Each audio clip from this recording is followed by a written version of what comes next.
கிறிஸ்துவுக்குள் பிரியமானவர்களே, கர்த்தரும் இரட்சகருமாய் இயேசு நீடிய நாமத்தினாலே உங்கள் யாவரையும் வாழ்த்துகிறேன். தேவனருளிய அப்பம் மினிஸ்ட்ரி சேனல் மூலியமாக உங்களோடு சந்திப்பதில் மிகுந்த மகிழ்ச்சிகிறேன். தினம்தோறும் புதிய நாளுக்காக பரிசுத்த வேதாந்தத்திலிருந்து ஒரு வாக்குத்தத்தங்களை தேவனுடைய நாம மகிமைக்கென்று நாம் தியானித்து புதிய நாளுக்காக நாம் ஜெபிக்கிறோம். லூக்கா 1 அதிகாரம் 71 வசனம். உங்கள் சத்துருக்களின் கைகளினின்று நீங்கள் விடுதலையாக்கப்பட்டு உயிரோடு இருக்கும் நாளெல்லாம் பயமில்லாமல் எனக்கு முன்பாக பரிசுத்தத்தோடும் நீதியோடும் எனக்கு ஊழியம் செய்ய கட்டளையிடுவேன். ஹல்லேலூயா. கிறிஸ்துவுக்குள் பிரியமானவர்களே, இன்னைக்கு உள்ள வாக்குத்தத்தம் நாம் தியானிக்க ஒரு நிமிடம் நாம் கண்களை மூடி ஜெபம் செய்வோம். அன்பின் கர்த்தாவே, உம்மை நன்றியோடு துதிக்கிறோம்ப்பா. புதிய நாளிலும் உங்கள் பிள்ளைகளுடைய கர்த்தர் பேச வேண்டும். அடியனை மறைத்து ஆவியானவர் பேசுங்க. யாரெல்லாம் இணைந்திருக்காங்களோ அவங்க சிந்தனை கிறிஸ்துவோடு இணைக்கப்பட்டும். எங்களோட ஆவி, ஆத்துமா, சரீரம், சிந்தனை, நினைவு எல்லாம் உங்களுடைய ஜீவனுக்கு அர்ப்பணிக்கிறோம். கர்த்தர் பேசுங்க, அடியேன் கேட்கிறேன். இயேசு கிறிஸ்துவின் பிதாவே, ஆமென். ஹல்லேலூயா. கிறிஸ்துவுக்குள் பிரியமானவர்களே, உங்கள் சத்துருக்களின் கைகளினின்று நீங்கள் விடுதலையாக்கப்பட்டு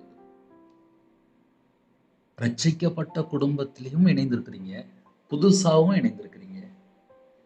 கிறிஸ்துவ வாழ்க்கை என்பது விடுதலையாக்கப்பட்ட சந்ததி, ரட்சிக்கப்பட்ட பிள்ளைகளா இருக்கிறோம். சத்துருக்கள் கையிலிருந்து நம்மளை மீட்டெடுத்தார். உயிரோடு இருக்கும் நாளெல்லாம் பயம் இல்லாமல் எனக்கு முன்பாக பரிசுத்தத்தோடும் நீதியோடும் எனக்கு ஊழியம் செய்ய கட்டளையிடுவேன். யாரெல்லாம் கர்த்தருக்காக ஊழியம் செய்ய வேண்டும் என்று நினைக்கிறீங்களோ, நம்ம எப்படி இருக்கணுமா? முதல்ல சத்துருக்களின் கையில் என்று நாம் விடுதலையாக்கப்பட்டிருக்க வேண்டும். முதல்ல பாவத்திலிருந்து நம்ம வெளியில வந்திருக்கணும், அக்கிரமத்திலிருந்து வெளியில வந்திருக்கணும். ஏன்னா கடைசி காலத்துல வாழ்றோம். கர்த்தரை விட்டு தள்ளி போற எத்தனையோ காரியங்கள் உலகத்துக்குள்ள கிடக்கு. அது எல்லாமே ஒரு சிறையிருப்பு தான். சில குடும்பத்துல எப்ப பார்த்தாலும் செல்போனை கையிலே வச்சிருப்பாங்க. கையில பைபிள் எடுத்து மாசக்கணக்காச்சு. ஞாயிற்றுக்கிழமை வேணா கையில பைபிள் கொண்டு போவாங்க. ஆனா மற்ற நாள் கையில பைபிள் எடுத்து வாசிக்கிறாங்களா அப்படின்னு சொல்லி கேட்டா பெரிய சந்தேகமா இருக்கு. அப்ப என்ன அர்த்தம் அப்படின்னா, ஏதோ ஒரு காரியத்துல அடிமையா இருப்பாங்க. சில குடும்பத்துல வீட்டுல வந்ததுக்கு அப்புறம் ரிமோட்டை கையில வச்சிருப்பாங்க. ஒவ்வொன்னா மாத்திக்கிட்டே இருப்பாங்க. அப்படியே போய் படுத்து தூங்கிடுவாங்க.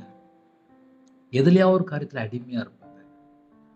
ஒரு வாலிப பையன் செல்போன் கையில எடுக்கான், ஒன்னு ஃப்ரெண்ட பேசுறான், இல்ல வேற யார்கிட்டயே பேசுறான், இல்லைன்னா கேம்ல போய் அடிமையா இருக்கான். அவன் வாழ்க்கை அதிலேயே போயிட்டு இருக்கு. ஒரு குடும்பத்துல கர்த்தருக்காக ஊழியம் செய்யணும்னு சொல்லி நினைத்தால், சத்துருக்களின் கைகளினின்று நீங்கள் விடுதலையாக்கப்பட்ட அந்த அனுபவத்துக்குள்ள வரணும். அதுக்கப்புறம் தான் நம்ம கர்த்தருக்காக முழு நேர ஊழியம் செய்யலாம். எத்தனையோ ஊழியம் இருக்கு. நம்ம வாழ்க்கையிலே முதல்ல சத்துருக்கள் கையில் நின்று நாம் விடுதலையாக்கப்பட்டு, அது முதல் பாயிண்ட். ரெண்டாவது, உயிரோடு இருக்கும் நாளெல்லாம், இந்த பூமியில நம்ம உயிரோடு இருக்கும் நாளெல்லாம் கர்த்தருடைய பாதப்படியிலே காத்திருந்து ஜெபிக்கிற பிள்ளைகளா இருக்கணும். பயம் இல்லாமல். ஒரு மனுஷனுடைய வாழ்க்கையில பயம் ஏன் வருது தெரியுமா? ஏதோ ஒரு காரியத்திலே, அந்தரங்கத்திலே கர்த்தரை விட்டு தள்ளி போற காரியம் இருக்கும், வெளியே தெரியாது. இருளான காரியமா இருக்கலாம், உலகத்துள்ள காரியமா இருக்கலாம், தேவையில்லாத ஃப்ரெண்ட்ஷிப்பா இருக்கலாம், தேவையில்லாத காரியமா இருக்கலாம். ஏதோ ஒரு காரியம். அதுல இருந்து வெளியில வரணும். அதுல இருந்து வெளியில வந்தாதான் மீட்கப்பட்ட ஜனம் உயிரோடு இருக்கும் நாளெல்லாம் பயம் இல்லாமல். முதல்ல யாரெல்லாம் ஊழியம் செய்ய நினைக்கிறீங்களோ பயம் வரக்கூடாது. ரெண்டாவது, பரிசுத்தத்தோடும்.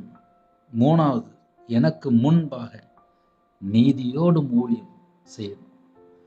அவருக்கு முன்பாக நான் விடுதலையாக்கப்பட்ட சந்ததியா இருக்கணும். எந்த ஒரு காரியத்திலுமே நம்ம வாழ்க்கையில அடிமை இருக்கக்கூடாது. ரெண்டாவது, பரிசுத்தத்தோடு இருக்கணும். மூணாவது, நீதியோடு இருக்கணும். அப்படி நம்ம வாழ்க்கையில இருக்கும்போது நம்ம கர்த்தருக்காக நம்ம ஊழியம் செய்யலாம். தேவனுக்கு பிரியமானபடி வாழலாம். அழிந்து ஒரு ஆத்துமாக்களுக்காக தரப்புல நின்று ஜெபிக்கலாம். இரவும் போலுமா வேதத்தை தியானிக்கலாம். துதிக்கிற பிள்ளைகளா மாறலாம். அவருடைய சமூகத்துல காத்திருந்து ஜெபிக்கும் போது வரக்கூடிய காரியத்தை வெளிப்படுத்தி ஜெபிக்க சொல்வார். காத்திருந்து ஜெபிக்கும்போது அநேக காரியங்கள் வெளிப்படுத்தி கொண்டே இருப்பார். ரகசியங்களோடு உங்கள்கிட்ட பேசுவார், மறைபொருளோடு உங்கள்கிட்ட பேசுவார். ஆனால் நீங்கள் காத்திருக்கணும். ஹல்லேலூயா. புதிய நாளுக்காக ஜெபிப்போமா? கண்களை மூடி நாம் ஜெபம் செய்வோம். அன்பின் கர்த்தாவே, உம்மை நன்றியோடு துதிக்கிறோம்ப்பா. புதிய நாளுக்கான கிருபைக்காக 1000 மடங்கு ஸ்தோத்திரம்ப்பா. உங்கள் பிள்ளையை உங்களுடைய கரத்தில் அர்ப்பணிக்கிறோம். பிதா, குமாரன், பரிசுத்த நாமத்தினாலே முத்திரை போட்டு உங்களுடைய ரத்த கொட்டைகளை வேலடைத்து மூடி மறைத்து கர்த்தர் பாதுகாத்துங்க. ஜெப அபிஷேகம் தாங்க, வேதத்தை தியானிக்கிற அபிஷேகம் தாங்க, துதிக்கிற அபிஷேகம் தாங்க.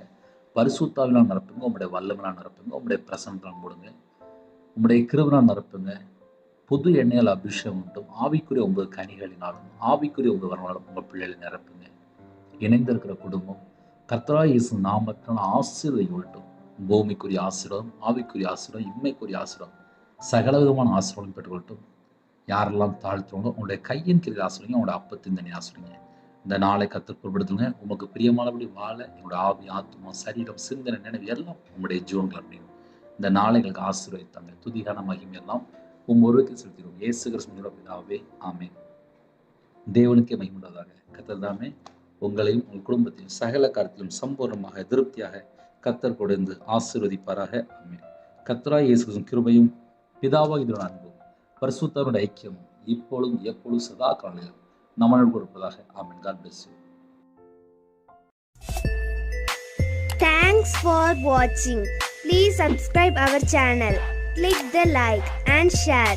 Click the bell. God bless you.